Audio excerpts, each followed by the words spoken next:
विद्यार्थी मित्रांनो, आपल्याला एक प्रश्न विचारला आहे. एक आकृती आहे, तिच्यात चौरस किती. एक आकृती दिसते, तिला छोटे छोटे छोटे छोटे चौकोन चौरस तुम्हाला दिसत आहेत.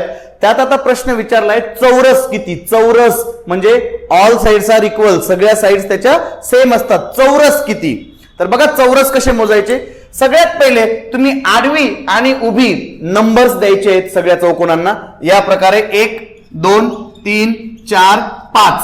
जसे तुम्ही आडवे नंबर दिले तसेच एक नंबरला उभे नंबर द्या. एक तर कॉमन झाला, 2 3 4 नंबर दिल्यानंतर आता आपल्याला चौरस मोजण्यासाठी काय करायचं, तर आडवा शेवटचा अंक आणि उभा शेवटचा अंक, आडव्या रेषेतला शेवटचा अंक आणि उभ्या रेषेतला शेवटचा अंक म्हणजेच 5 आणि 4 यांचा गुणाकार करायचा आहे. 5 चोक 20 20 झालं. त्यानंतर जसे तुम्ही शेवटचे अंक घेतले, आता शेवटून दुसरा 4 शेवटून दुसरा 3 यांचा गुणाकार करा. 3 चोक 12 ते एकमेकात मिळवायचे आहेत. नंतर इकून तिसरा आणि इकून तिसरा यांचा गुणाकार करा. 2 6 झाला.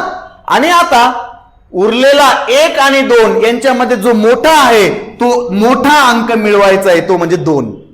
पुन्हा सांगतो बघा, शेवटून सुरुवात करायची. शेवटचे अंक 5 चोक 20 गुणाकार केला, प्लस शेवटून दुसरे 4 त्रिक 12 प्लस 2 त्रिक 6. आता तिरकस घेण्यासाठी इकडे अंक संपलेत ना, मग काय करायचं, या दोघांमध्ये जो उरलेला आहे यांच्यामध्ये जो उरला त्यात मोठा कोण आहे, 2, तो 2 लिहायचा आणि यांची बेरीज करा. 20 अधिक 12 32 आणि हे 6 38 आणि हे 2 40 चौरस आहेत. दिलेल्या आकृतीत 40 चौरस आहेत. 40